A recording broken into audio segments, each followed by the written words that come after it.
Well, I've got some stats for you here, Sure. Neil. Surveys find that roughly 80% of Gen Z believe in astrology to some degree. 72% of those Gen Z and millennials allowed astrology to influence major life decisions like romance, health, work, and education. And many Gen Zs now are checking their horoscopes weekly. Yeah, we live in a free country, so I'm not going to try to stop them. What would be sad is if that number got to 100%, and then you wouldn't be generating scientists or engineers or people who the objective truths of the world matter. And then the civilization just goes back to the cave, where everything that happened in the natural world was mysterious, created by forces beyond our knowledge and understanding. And this is the title of one of Carl Sagan's books, The Demon-Haunted World. Science as a Candle in the Dark. That was the subtitle of that book. So if you want to think you're not in control of your fate because the sun, moon, and planets are, it's like I said, it's a free country. Is there anything that you've learned that the universe does to influence us? Yeah, the sun rises and I wake up because I want to be awake during the day. Yes. That people aren't. Yeah, the tide comes in and I move my beach chair back because the tide came in. Yeah, there are things that influence my behavior. Yes. But it's not much more than that. Earth is tipped on its axis, so we have seasons. I buy coats and wear them in the winter. That influences my behavior. What's your star sign? Well, I once had someone take a class of mine at the Hayden Planetarium that I taught on astrophysics. And at the end, she, like the second to last class, she came and said, "Oh, thank you. Thanks for the class. I'm enjoying the class, but I want you to know I'm an astrologer and I'm taking the class so I can cast horoscopes better." So I said, "It's really working for you?" She said, yeah. She said, "For example, what's your horoscope sign?" And I said, "Shouldn't you be able to figure that out?"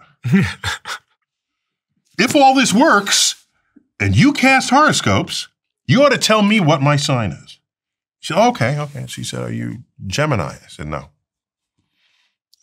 "Cancer." I said, "No." "It must be Leo." I said, "No." 8 horoscopes later, she gets the correct answer and says, "I knew it." So I'm simply saying that her 9th guess out of 12 was correct, and she declares, "I knew it." Why do people want to believe in things like this? I think they want the world to still have mysteries, because mysteries are beautiful things. However, the world still has mysteries. They're just different mysteries from whatever there used to be.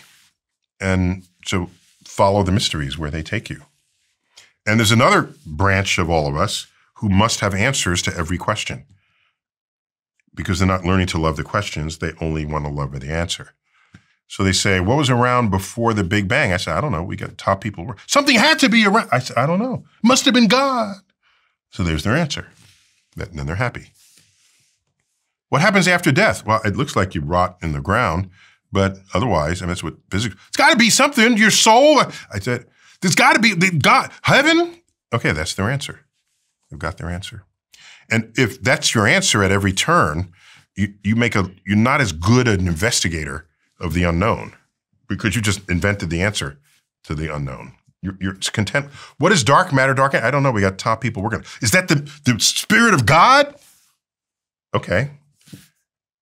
Then that person won't walk into a lab to continue to study what dark matter and dark energy is. I don't mind if you want to say it's God, but don't let that stop your curiosity. But if you say it's God and then you're done, then you're not very useful in the lab. Those people seem to be happier and healthier, though, which is the surprising thing. Religious people. Well, again, so it could be because they believe there's a God that tells them who to sleep with and where to eat and how to pray, or because they have a regular dose of community. I don't know that those are completely separable variables. There are people who they love and care about that they see every week, which is not happening with so many people today. Do you think you would be happier if you believed in God? I'm a pretty happy guy. Do you think you'd be happier? I don't know, I've seen very happy people in celebrating their version of God. But then there are other people who are really happy in their version of God. And here's the problem. Deeply religious people typically find other religions. Deeply religious people will declare for themselves and others in that religion that all the other religions are false. False. And if not false, just make preposterous claims. It is so obvious to them how false all the other religions are. Now you go to this religion. It is obvious how preposterous the rest of the religions are. You go around religion to religion. And so what's really going on here is devout people in so many of these religions are atheists to every religion but their own. Every religion but their own. Okay? How can a mountain have moved to Muhammad? That can't be. Okay. Oh, but yes, the creator of the universe impregnated a woman in the Middle East 2,000 years ago. That's more believable than anything in the Quran for this person. Okay? And then the Jews, he's saying, Jesus is the son of God? What are you crazy? Where'd you get that from? He's a good Jew, nice prophet, but son of God, you're going too far. So everybody's saying what's not true. So they're atheists for every other, they just don't believe any other religion. Whereas an actual atheist just has one more religion to that category. It's your religion. The atheist agrees with you that all the other religions are preposterous in their claims. But they also think your religion is preposterous. And people don't accept that. It doesn't land well. So I don't have any problems with people being religious. I don't have any issues with that. I don't try to impose other people try to do it. I've seen them do this. I have a quote where I'm misquoted just because they want me on their side. Okay, you ready? It's a simple quote. If every time I tell you science doesn't understand it, and you say, well, God must be that.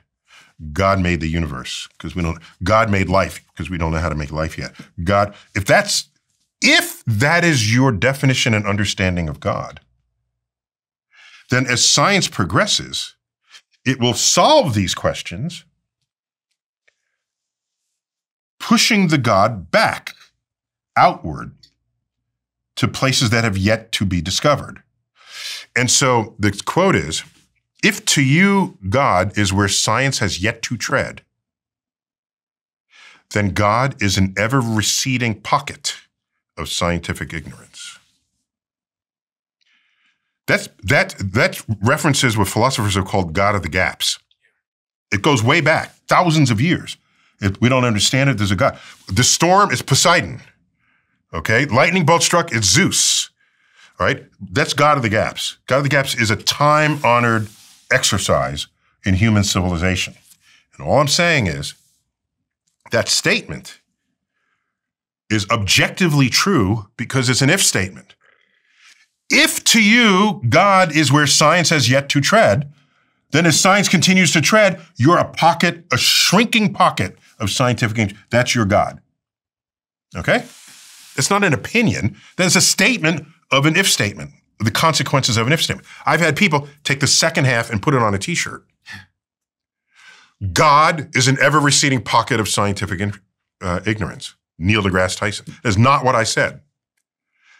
That's half of what I said. And that's only true if to you, God is where science has yet to tread. But to pull that out and make that the truth? No. I would never make such a statement. Ever. You're 66, right? Hang on. Hang on. I will be 67 in a month. Okay, so you're a month from this recording. So I'm 33. Okay. Half my age. Exactly half. I was wondering, you're a very wise man. What is the advice that you wish someone had said to you at 33 that you could give to me now? I have no such advice, and I'll tell you why. If you're alert and you're smart, alert meaning you notice things and you're smart and you learn,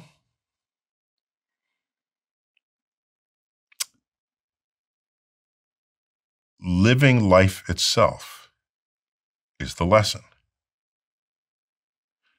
So a version of what you just asked is, given what you know today, what would you tell yourself if you met yourself when you were 15, 20, 25, 30, whatever? And I said, I wouldn't tell him anything. Because if I gave a bit of wisdom, I said, you're about to do that, but don't do that. Okay? There's no better lesson than doing something and learning that you shouldn't do it. That's the best lesson. We don't live life because there's a list of things that other people said don't do. You're going to explore your life. That's what you're going to do. And some things are great and some things you don't want to do again. Some things you're bad. That's where the wisdom comes from. You earn it. It's the strongest kind of wisdom you can have, provided you learn from a mistake. If you're just an idiot and you just keep making the mistake, my advice for you is don't make the same mistake twice. But you don't need me for that. So you'll make a decision about this podcast or some business decision. And no, it didn't turn out right. Here's a better example of this. You ready? This is a very American kind of story I'm about to tell. Immigrant comes over, back when that was a thing you could do, comes to the United States, and they work hard, very hard working.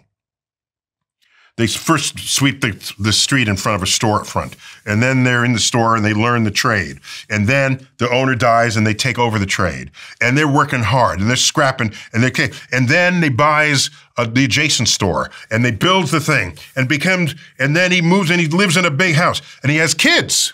Okay? And he says to himself, when I was your age, I had to scrounge for food and I had to sweep things. And I want to make sure my kids don't have to do that. I want to make sure they don't have to do that. Okay? So you provide things for them so they don't have to do this. And now they grow up and they're adults and they're deadbeats. They have no motivation. They have no ambition. They have no vision statement because everything got handed to them. And what does the adult say to the kids? Where did I go wrong? I gave you everything I didn't have. That's where they went wrong because they gave the kids everything he didn't have. And what made that person was what they struggled, the decisions they had to make, the decisions they got right, the decisions they got wrong, who they met, how they treated people. This is life experience. And it doesn't come on a bumper sticker. It doesn't come on what's the secret? Just like going to someone's home and one of the hosts is actually a trained chef, right? And maybe worked in a restaurant and they prepare this exquisite meal. And you say, this is delicious. What's your secret? Oh, the secret? I went to chef school for 6 years. That's the secret. You're thinking this is one sentence I could tell you and then that'll make everything better. No. Just stay alert, learn new stuff every day, and learn from your mistakes because those lessons are greater than someone just telling you to not do it. Then you have no such life experience to build into the wisdom that you want to acquire in the years to come. If you love the Diary of a CEO brand and you watch this channel, please do me a huge favor. Become part of the 15% of the viewers on this channel that have hit the subscribe button. It helps us tremendously, and the bigger the channel gets, the bigger the guests.